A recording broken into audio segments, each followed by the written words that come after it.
محبت کی نظم۔ میں کبھی محبت کی نظم نہیں لکھ سکا، وہ گیت بن جاتی ہے اور میں گانے لگتا ہوں۔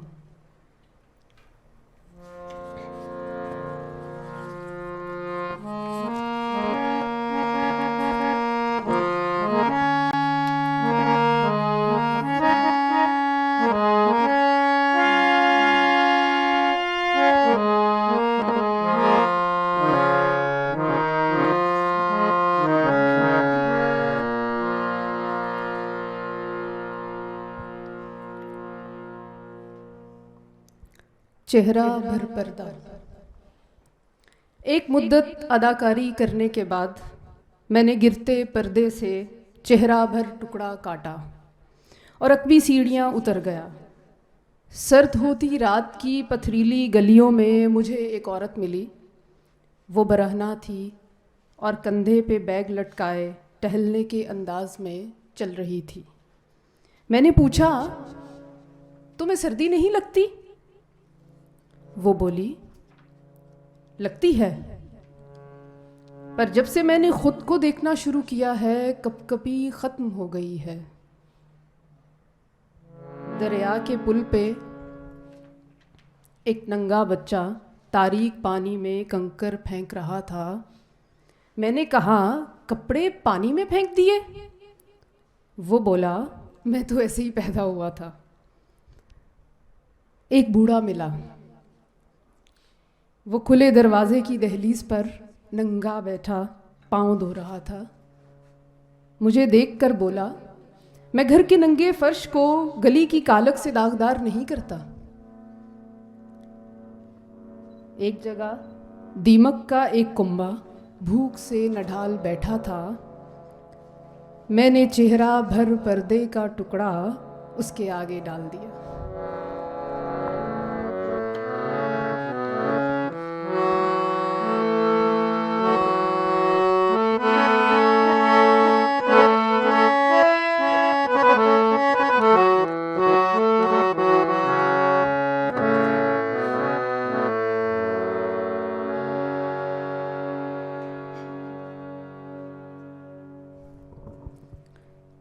یہ جو دشت ہے کبھی باغ تھا۔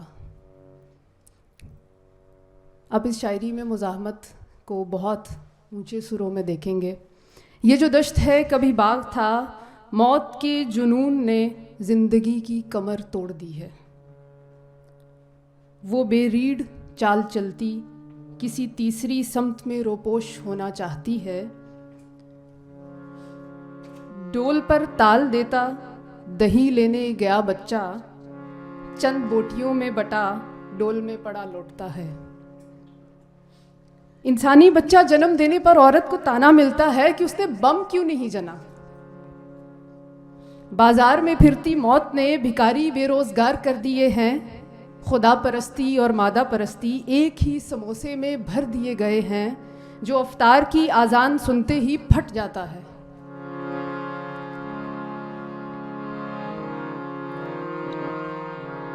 موت کے سوداگر کرنسی نوٹوں کے کنٹینر محفوظ ملکوں کو روانہ کر رہے ہیں۔ وہ ایک ایسی کامیاب پروڈکٹ بیچتے ہیں جس کی کوئی مانگ نہیں اور جس کی مقبولیت میں روز بروز اضافہ ہوتا جا رہا ہے۔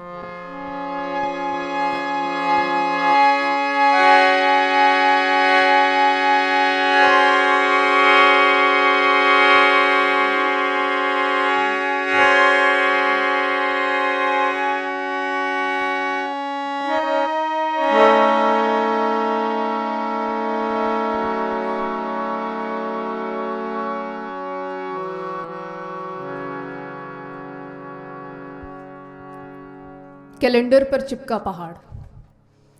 اس جو بغاوت کی شاعری ہے، اس میں آپ کو کچھ نہ کچھ اور رنگ بھی دکھاؤں گی تاکہ آپ زیادہ دکھی نہ ہو جائیں۔ کیلنڈر پر چپکا پہاڑ، سمندر میرے ساتھ نہیں چلتا۔ دریا، پہاڑ، صحرا اور کھردری جھاڑیوں سے اٹی گھاٹی بھی نہیں۔ میں انہیں ساتھ لے آتا ہوں۔ دریا گلی میں بہا دیتا ہوں اور پہاڑ کیلنڈر پہ چپکا دیتا ہوں۔